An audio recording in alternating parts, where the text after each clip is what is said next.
Well, obviously, this is not something that's new in sport. We've had cases in cricket, in football, in various sports, where people have found that they're not prepared to live within the integrity boundaries of sport. Potentially has a hugely damaging effect on the integrity of our sport, which is why we are taking the attitude that it must be dealt with immediately. It's too early to say the long-term disadvantages that this has brought to the sport, but clearly we have the worst case scenario developed here where the entire fabric of the sport has been brought under question. It's something that I believe, with the support that we have had, and I have been touched by the amount of support worldwide in the last 24 hours, it's clear that we have a job to do. It's a job I think we can do to restore the credibility of the sport. I believe we have the leadership to restore the credibility. I believe we have the infrastructure with David Douglas and his disciplinary tactics that he will engage to restore the sport, but the job has to be done. Potentially, this is our worst hour, frankly, and it's something that we have to take on the chin. It's a body blow, but it's not a knockout blow. And if I don't want to use any more boxing parlance, but the fact is, we can't walk away from this. It's not something to be swept under the carpet. It's something we've got to face. And I think our partners, broadcast partners and sponsor partners, will understand that we believe in our sport. We believe we have a real role to play in the entertainment value for millions of sports fans around the world, and we will not shirk from the responsibility. The damage long term we will have to see. But if we can put our house in order and show that we're acting in a responsible way, we can preserve the integrity of the sport, I believe that the damage can be overcome. Barry, how seriously did you consider walking away in light of the weekend's development?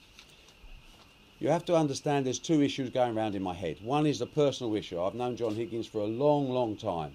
I was absolutely flabbergasted when the news broke the evening before last.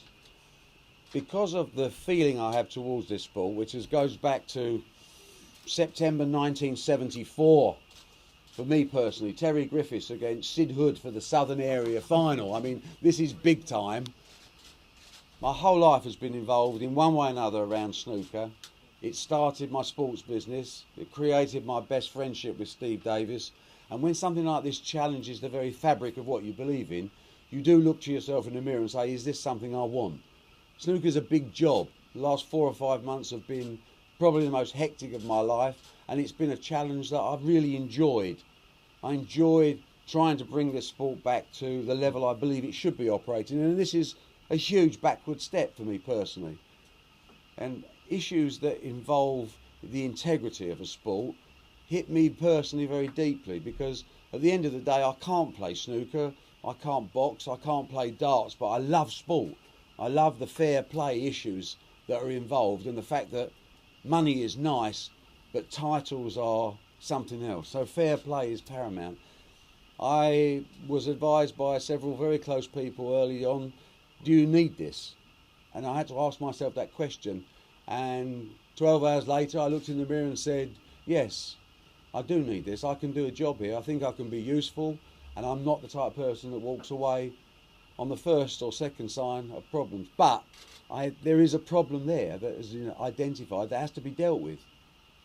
And I'm very happy that my decision is to stay and to cure this malaise and to make sure that the game goes forward. And I think that the messages of support I've had this morning from Australia, from Canada, from China, just a few minutes ago from Malta, where people still believe in this sport and accept it for hopefully what it is, a hiccup that has to be dealt with severely to make sure that we don't see anything like this again.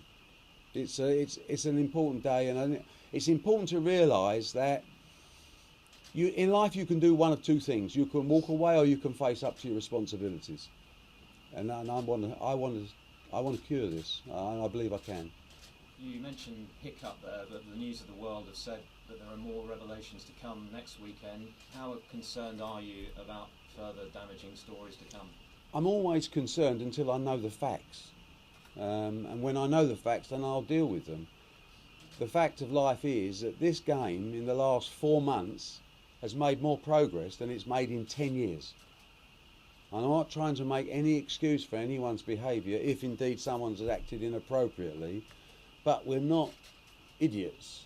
We know we have a police investigation by Strathclyde into 2 players. We know we have another player that's also being investigated in Stephen Lee. So it's an issue that we have to deal with, and there may be other revelations which we'll have to deal with in the future.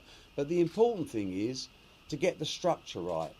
The only people that cure this are the players themselves, that stand up and be counted and say, I am a professional sportsman. I agree. I started playing this game because I love this game.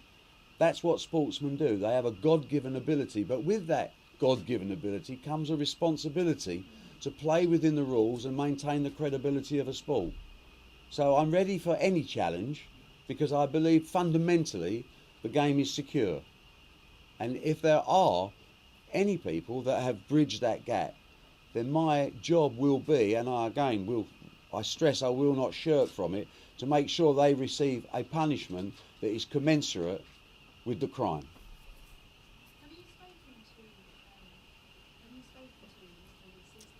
Yes, I spoke to John. Yes.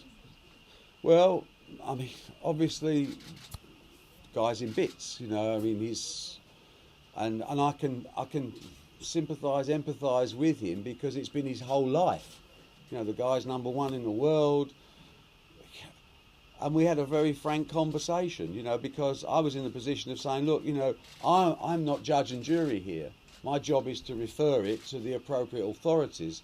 But as a friend, which I would classify myself as to John Higgins, I've known him for 20 years, it doesn't look good, John.